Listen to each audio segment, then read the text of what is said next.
Please R thank you এই ছোট্ট ভদ্রতাসূচক শব্দগুলো আমরা প্রায় ব্যবহার করে থাকি। এগুলোকে ধরা হয় খুবই সাধারণ সৌজন্যতাবোধ হিসেবে, যার জন্য কোনো টাকাই খরচ করতে হয় না। কিন্তু এখন থেকে হয়তো সেটি বলার জো নেই, কারণ ধন্যবাদ জানালেও খরচ হতে পারে কোটি কোটি ডলার। না, এখনই ভয় পাওয়ার কিছু নেই। বাস্তব জীবনে আপনার পকেট থেকে কোনো টাকা পয়সা নেওয়া হবে না।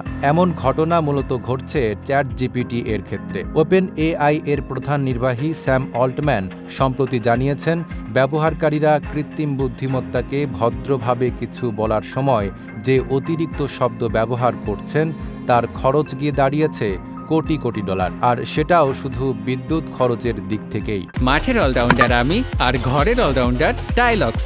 টাইলক্স টয়লেট ক্লিনার, ক্লিন মানেই টাইলক্স। সাম্প্রতিক এক জরিপে দেখা গেছে ৬৭% আমেরিকান নাগরিক কৃত্রিম বুদ্ধিমত্তার সাথে কথা বলার সময় ভদ্রতা বজায় রাখেন। একজন ব্যবহারকারী চ্যাটজিপিটির সঙ্গে যত বেশি কথা বলেন বা যত বেশি শব্দ ব্যবহার করেন, তত বেশি টোকেন খরচ হয়। প্রতিটি টোকেন বিশ্লেষণ ও জবাব তৈরি করতে নির্দিষ্ট পরিমাণ কম্পিউটেশনাল শক্তি ও বিদ্যুৎ প্রয়োজন হয়। এভাবে যখন লাখ লাখ ব্যবহারকারী একইভাবে ভদ্রতা বজায় রেখে চ্যাটজিপিটির সঙ্গে কথা বলেন, তখন এর পেছনে বিশাল পরিমাণে বিদ্যুৎ ও অর্থ ব্যয় হয়। কখনো কখনো সেই খরচ গিয়ে দাঁড়ায় কোটি কোটি ডলারে। তবে ব্যয়বহুল হলেও চ্যাটজিপিটির এর পেছনে এমন ব্যয় করাকে ইতিবাচক হিসেবেই দেখছেন অল্টম্যান।